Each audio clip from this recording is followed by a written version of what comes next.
이더리움도 충분히 시장에 주목을 받을 수 있는 시기가 올 수 있고 연초 이후에 거의 오르질 못했을 거예요. 언제까지 저평가를 받을 수는 없기 때문에 상당히 수급상 유리한 국면에 지금 자금이 그래도 꽤 양호하게 유입이 되고 있어서 비트코인 채굴 기업에 투자하는 AI 데이터 센터로 변신하는 업체들이 등장을 하기 시작했고요. 이런 것들이 주가가 2배 넘게 오른 걸로 알고 있습니다.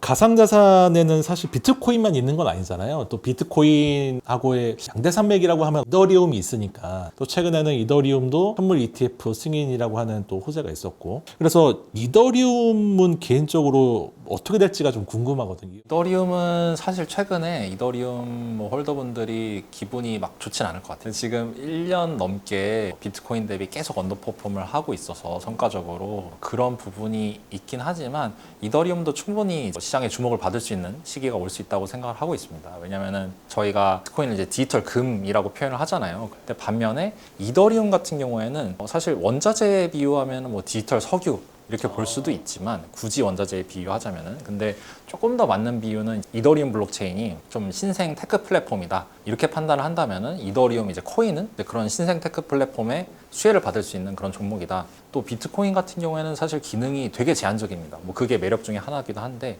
그냥 송금 기능밖에 없고 매력으로는 정부가 통제를 못하고 수량이 정해져 있다 이런 부분이 있긴 하지만 이더리움은 반면에 기능이 정말 많잖아요. 저희가 많이 예시로 드는 거는 NFT를 이더리움에서 발행할 수도 있고 그 위에서 어떤 토큰을 발행할 수도 있고 저희가 탈중앙화 금융 이런 것도 이제 할 수 있기 때문에 그런 가능성을 생각한다면은 당장은 그래서 이더리움이 어디에 쓰이는데 이게 어느 방향으로 발전할 것 같은데라고 했을 때 좀 막연한 부분이 있긴 하지만 좀 나는 좀 블록체인에 좀 미래에 투자하고 싶다라고 한다면은 좀 이더리움이 좀 맞는 선택이다라고 생각하고 있습니다. 그러면은 지금 가격적인 면으로만 놓고 보면 이더리움 가격은 아직 비트코인만큼 많이 오른 상태는 아닌 건가요? 네, 지금 이더리움은 지금 계속 가격이 바뀌긴 하는데 거의 이제 연초 이후에 거의 오르질 못했을 거예요. 지금 많이 빠져가지고 거의 오르지 못한 상태에 있을 텐데 일단 말씀드린 부분은 이제 비트코인 대비 내지는 다른 경쟁 블록체인 대비 가격이 어쨌든 저점의 부근에 있다고 볼 수도 있고 언제까지 저평가를 받을 수는 없기 때문에 어느 순간에서 반등이 나올 거라고 생각하고 있고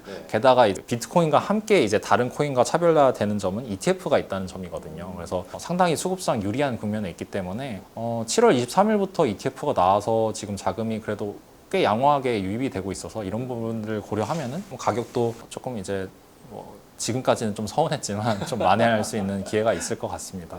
비트코인 같은 경우에도 사실 1월에는 생각보다는 자금 유입이 애매하다가 2월부터 이제 자금 유입이 이제 본격화된 거를 고려하면은 이더리움도 그렇게까지 빨리는 아니더라도 시간이 어느 정도 흐른 이후에는 자금 유입이 될 수 있다고 생각하고 그런 부분이 이제 가격도 견인할 수 있다.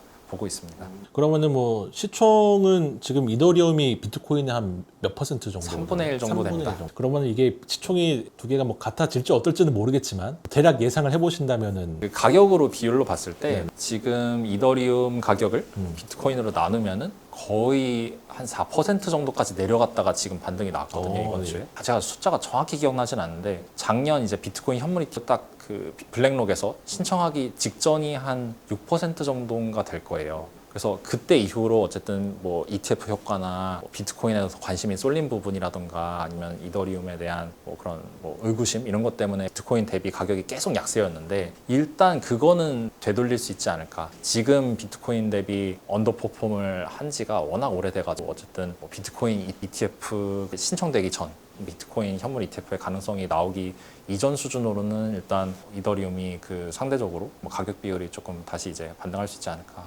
거기서부터 시작하는 걸로 생각하고 있습니다.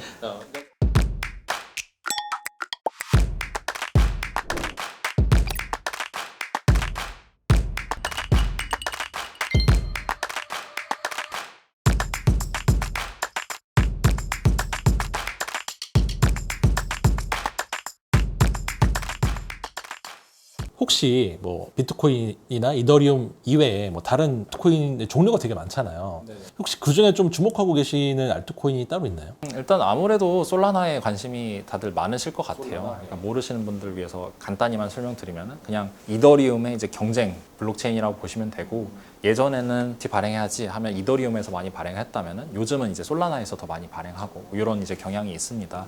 게다가 이제 ETF도 이제 뭐 바네크나 이제 한 두 군데 뭐 21쉐어스나 이런 운용사들에서 신청해 놓은 사항이라 가지고 만약에 뭐 트럼프 후보가 당선이 돼서 규제 완화가 더 되면은 솔라나도 이제 가능성이 있는 거 아니냐, ETF에 대한 이런 기대감도 있는 상황이라고 보시면 될 것 같습니다. 비트코인 이제 현물 ETF가 나왔으니까 이제 그 전에는 이제 선물 ETF도 있었고 또 요즘에는 이제 레버리지도 나오고 ETF도 관련한 상품이 굉장히 많이 나오더라고요. 내가 직접 비트코인을 투자를 하는 거하고 ETF를 통해서 비트코인 투자를 하는 거하고 어떤 게 다를까? 어차피 가격은 비슷하게 움직일 거 아니에요. 일단 이거는 미국하고 한국하고 좀 나눠서 생각을 해봐야 될 것 같아요. 그러니까 미국 같은 경우에는 비트코인 현물 ETF가 나와 있기 때문에 그 ETF를 사면은 사실 뭐 연간 이제 보수 비용도 뭐 블랙락 같은 경우에는 25bp 0.25%밖에 안 되고 가격도 당연히 비트코인이랑 똑같이 추정을 하고요. 근데 국내는 조금 얘기가 다른 게 비트코인 현물 ETF가 이제 거래가 안 되기 때문에 국내는 지금 한국에서 거래할 수 있는 거는 뭐 주로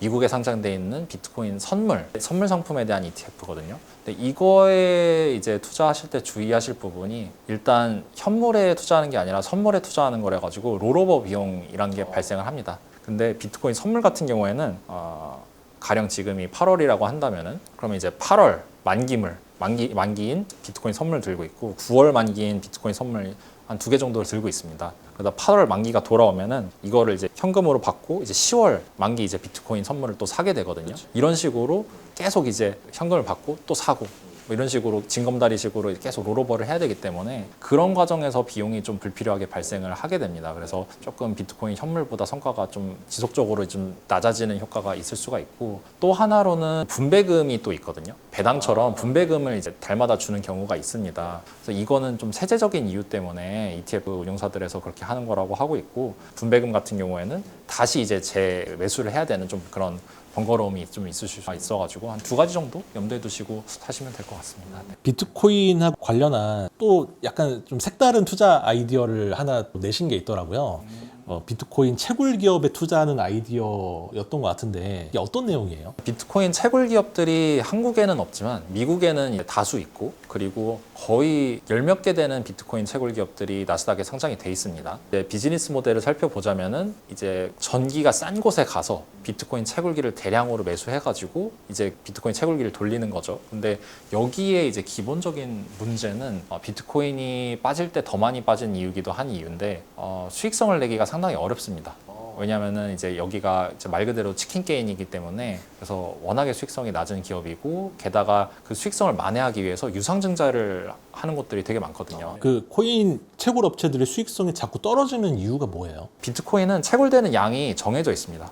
그래서 블록당 지금은 3.125 비트코인을 나오기 때문에 이거를 차지하기 위해서 더 많은 업체들, 더 많은 개인들이 달라붙을수록 가져가는 무 적어지겠죠. 그리고 이제 반감기가 또 이제 크게 악재로 작용을 하게 됩니다. 채굴 기업들에게는. 왜냐면은 그동안은 열심히 채굴을 해가지고 블록 하나를 채굴하면은 올해 초까지만 하더라도 6.25 비트코인을 받았다면은 지금은 반감기 이후에는 3.125 비트코인밖에 못 받거든요. 기업 입장에서는 매출이 이제 절반으로 이제 줄어드는 효과가 발생을 하는 거기 때문에 사실 이거는 비트코인이 2배로 올라주지 않는 이상은 사실 해결이 안 되는 문제라가 좀 상당히 좀 어려운 산업이라고 보시면 될 것 같습니다.